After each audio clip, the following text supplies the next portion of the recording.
नमस्कार है मित्राणी। आप सबका एक बार फिर से हार्दिक स्वागत है हमारे YouTube चैनल संस्कृत स्पर्श में। आई होप आप सब स्वस्थ होंगे और मस्त होंगे। मैं उम्मीद करती हूँ कि मेरी वीडियोज आपको पसंद आ रही हैं। देखिए, एस्टेट के बारे में भी कोई जानकारी नहीं है, लेकिन आपके लिए बेहतर होगा कि आप अपनी तैयारी बनाए रखें, क्योंकि इस एस्टेट के बाद बहुत सारी वैकेंसी निकलनी है। ठीक है, तो आपका ज़्यादा टाइम वेस्ट नहीं करते हम अपनी आज की हम वीडियो को स्टार्ट करते हैं। देखिए, जो हमने व्याकरण वाला पोर्शन है स्टेट के लिए वो तो हम कंप्लीट कर ही चुके हैं, और अब अपना जो साहित्य वाला पोर्शन है वो भी हम स्टार्ट कर चुके हैं। इसके अंदर हमने रामायण महाभारत जो आपके कवि हैं वो वाले, और अब हम कर रहे हैं अपने गद्य कवि। गद्य कवि में हमने कल बाण भट्ट को स्टार्ट कर लिया था, और उसके अंदर हमने हर्ष चरित्र का कथानक भी हमने देख लिया था। आज हम देखते हैं अपनी कादम्बरी का कथानक। किसका? कादम्बरी का कथानक। ठीक है, देखिए, जो आपकी कादम्बरी है वो क्या है? एक कथा है। कादम्बरी क्या है? कथा है। इसका उपजीव्य क्या है? गुणाढ्य बृहत कथा। कादम्बरी का तात्पर्य क्या है? मदिरा यानी कि शराब। नायक कौन है इसके अंदर? चंद्रापीड़। नायिका है कादम्बरी। सहनायक कौन है इसके अंदर? वैशंपायन। सहनायिका कौन है? महाश्वेता। शैली है पांचाली। ठीक है, शैली कौन सी है? पांचाली। कादम्बरी की कथा पूर्णतः काल्पनिक है। क्या है? काल्पनिक है, तथा साहित्य की दृष्टि से कादम्बरी को गद्य काव्य का हृदय कहा जाता है। गद्य काव्य का हृदय किसको कहा जाता है? कादम्बरी को। साहित्यकारों में कादम्बरी को संपूर्ण गद्य साहित्य का आधार माना है। इस रचना में जो कथा है उसे 3 भागों में विभक्त किया गया। पूछा जा सकता है कि कादम्बरी को कितने भागों में विभक्त किया है? 2, 3, 4, 5। ठीक है, तो किसको कितने भागों में विभक्त किया गया है? 3। ये भाग भी आपको याद रखने हैं। कौन से? कथामुख, पूर्वार्ध भाग और उत्तरार्ध भाग। ठीक है, इनको याद रखना। पूछ सकता है कि इनमें से कौन सा नहीं है? कथामुख, पूर्वार्ध भाग और उत्तरार्ध भाग। विषय वस्तु की दृष्टि से कथामुख सबसे बड़ा है। साहित्यिक विषय वस्तु के आधार पर उत्तरार्ध भाग सबसे बड़ा है। ठीक है, विषय वस्तु की दृष्टि से तो है कथामुख बड़ा, और साहित्यिक विषय वस्तु की दृष्टि से है उत्तरार्ध भाग बड़ा। ठीक है, तो हम अपनी इसका कथानक हम देख लेते हैं। कथामुख क्या है इसके अंदर? देखिए भाई, मेरे एक हाथ में प्लास्टर लगा हुआ है, इस वजह से थोड़ी परेशानी आ रही है, लेकिन आप प्लीज एडजस्ट कर लेना। ठीक है, कथामुख।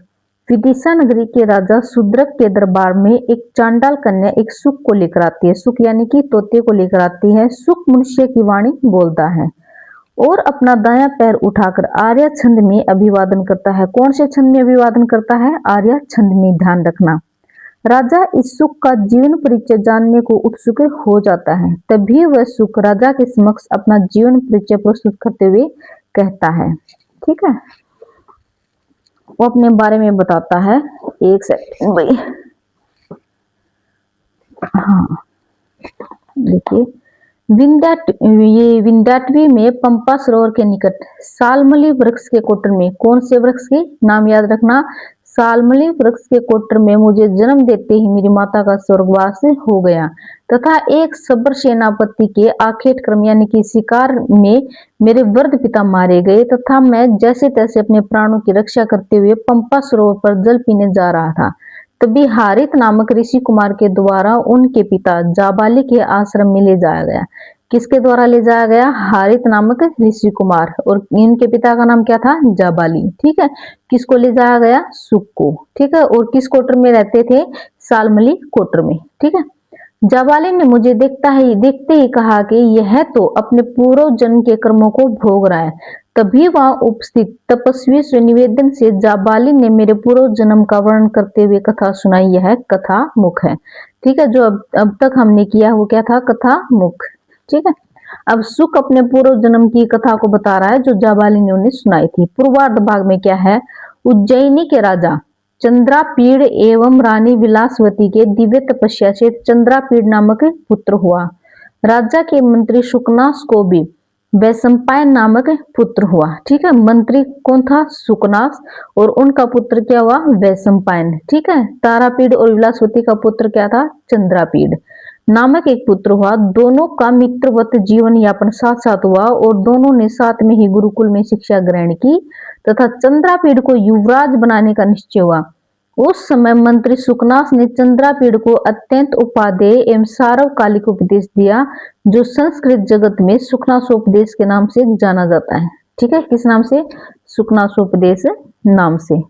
युवराज होने पर चंद्रापीड़ अपने मित्र वैशंपायन के साथ दिग्विजय यात्रा के लिए हिमालय की ओर निकला तथा एक किन्नर युगल का पीछा करते हुए इंद्रायुध नामक अश्व पर सवार होकर चंद्रापीड़, कौन किस अश्व का नाम क्या था? इंद्रायुध। ठीक है, अच्छोद सरोवर पहुंचा, जहां सरोवर के समीप शिवालय में वीणा वादिनी साध्वी महाश्वेता से उसकी भेंट हुई। किससे भेंट हुई? महाश्वेता से भेंट हुई। महाश्वेता ने अपनी कथा सुन बताई कि पुंडरीक नामक ऋषि कुमार से उसका प्रेम हो गया, अतः वह इस सरोवर पर अपने प्रेम प्राप्त करने के लिए तपस्या रत है। ठीक है, महाश्वेता चंद्रापीड़ को अपनी सखी कादम्बरी से मिलाती है। किसको मिलाती है? चंद्रापीड़ को किससे मिलाती है? कादम्बरी से मिलाती है, जो अपनी सखी के दुख के कारण कौमार्य व्रत लिए हुई थी। ठीक है, चंद्रापीड़ कादम्बरी पर अनुरक्त हो जाते हैं, किंतु इसी समय पिता के बुलाने पर चंद्रापीड़ को उज्जैनी लौटना पड़ा और कादम्बरी ने चंद्रापीड़ के साथ आई हुई तांबूल वाहिनी पत्र लेखा को चंद्रापीड़ के प्रति अपना प्रेम बताती है। ठीक है, किसको बताती है? तांबूल वाहिनी पत्र लेखा को। किसके प्रति? चंद्रापीड़ के प्रति। कौन बताती है? कादम्बरी।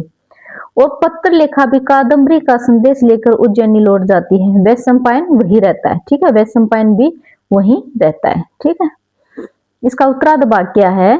बाण भट्ट के द्वारा अधूरी छोड़ी गई कथा कुछ विद्वानों के बाद उनका पुत्र भूषण भट्ट ने कथा को आगे बढ़ाया। ये हमने पीछे ही किया था। ठीक है, ये जो कथा थी ना, इसको बीच में ही छोड़ के बाण भट्ट स्वर्गवासी हो गए थे, तो उन्होंने अपने पुत्र भूषण भट्ट को बताया था। ठीक है, तो इसका रचना लेखन कार्य किसने किया था? भूषण भट्ट ने।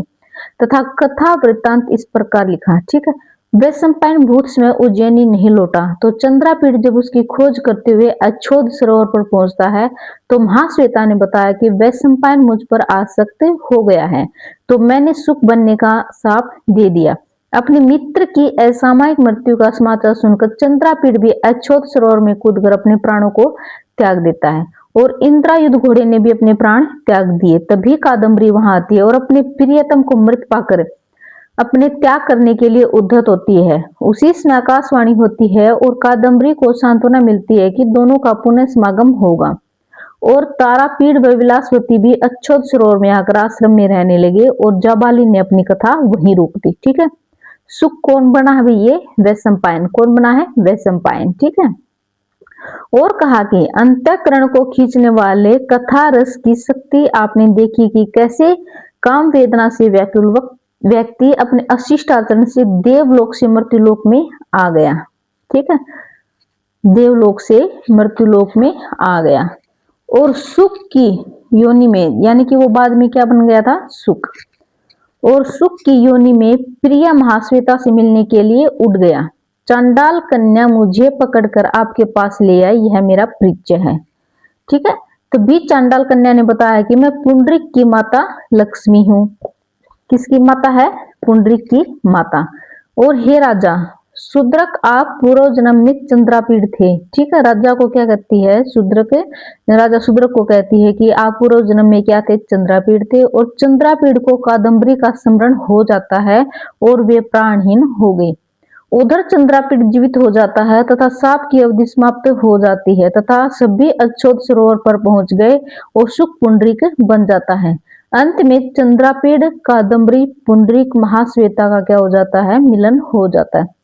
उधर जो इंद्रायुध नामक घोड़ा था, जिसने भी अपनी जान दे दी थी, पूर्व जन्म में चंद्रमा का अशोक पिंजल होता है तथा पत्र लेखा पूर्व जन्म में रोहिणी होती है। देखिए भाई, इनका आपस में आप ये भी ध्यान नहीं देगा कि कौन से जन्म में किसका क्या नाम था। ठीक है, ये 3 जन्म की है ये कहानियां, तो इसका हम लास्ट में हम इसका सार देख लेंगे तो आपको अच्छी तरह से समझ में आ जाएगा। तभी अच्छोद सरोवर पर पहुंच गए और सुख पुंडरीक बन जाता है। ठीक है, उधर इंद्रयुध घोड़ा पूर्व जन्म में चंद्रमा का अश्व कपिंजल होता है और पत्र लेखा पूर्व जन्म में रोहिणी होती है। वैशंपायन व पुंडरीक का शरीर स्वर्गलोक में सुरक्षित रहता है और चंद्रापीड़ का शरीर चंद्रलोक में सुरक्षित रहता है और कथा समाप्त हो जाती है। ठीक है। इस रचना में संपूर्ण विषय वस्तु का वर्गीकरण काल्पनिक किया गया है तथा अनेक मीमांसकों ने व आलोचकों ने इसको अस्वीकृत भी माना है, क्योंकि इसमें नायक के 3 जन्म नायिका का 1 जन्म में ही रहती है। ठीक है, नायक का तो 3 जन्म होते हैं और नायिका का जन्म 1 ही होता है। कादम्बरी ने बाणभट्ट को वैश्यावाणी कवि चक्र की उपाधि प्रदान की। ठीक है, कादम्बरी ने बाणभट्ट को कौन सी उपाधि प्रदान की? अभी वैश्यावाणी कवि चक्र। ठीक है, संपूर्ण इतिहास जगत में कादम्बरी को सर्वश्रेष्ठ बताया गया है तथा अन्य साहित्य को कादम्बरी के जूठन शब्द से संबोधित किया गया है, अर्थात बाणोच्छिष्टम जगत सर्वम। ठीक है, कादम्बरी को सर्वश्रेष्ठ बताया गया है, जो बाद में बने हैं उनको इसकी क्या बताया गया है? जूठन बताया गया है। ठीक है, आलोचकों ने बाण को तुरंग बाण की क्या दी है? उपाधि। किसकी? तुरंग बाण की उपाधि दी है। बाण भट्ट को वामन भट्ट ने, ये याद रखना है कि किसने बाण भट्ट को क्या कहा है? बाण भट्ट ने बाण भट्ट को वामन भट्ट ने कविता ध्रुव विरह मयूर उपाधि प्रदान की है।